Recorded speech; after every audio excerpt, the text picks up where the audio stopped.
So let's talk about the visit so far. What are your observations and how is this significant for the UK economy going forward? I think it's very significant. I mean, China is the second largest economy in the world, and Britain and China have a very long trade relationship together. And I think this is the start of a new golden era and building that relationship to the next level. So I think the whole visit is fantastic. I think that we've seen growth in trade over the last few years, and we're expecting that that's only going to increase.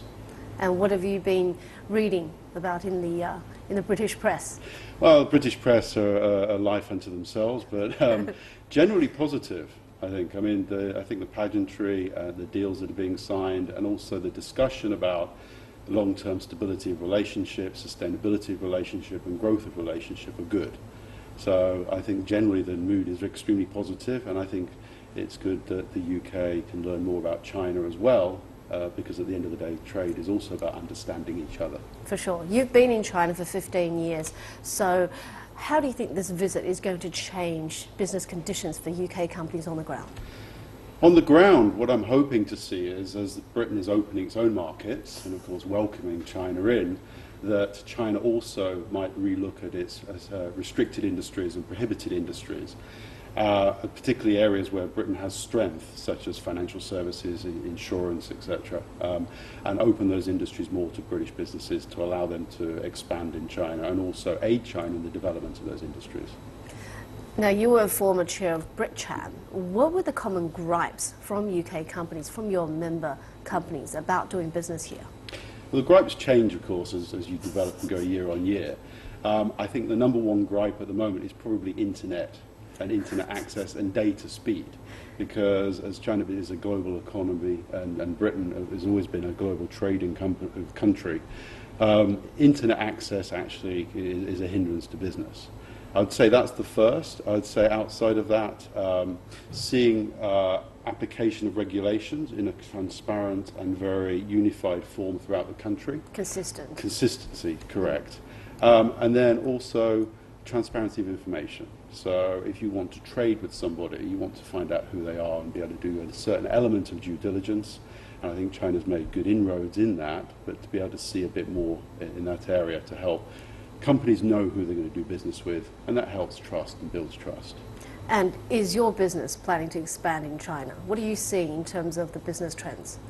We're definitely seeking expansion in China. The majority of our clients are foreign, but we are seeing more and more Chinese companies come to us and say, how do we go overseas and how can you help?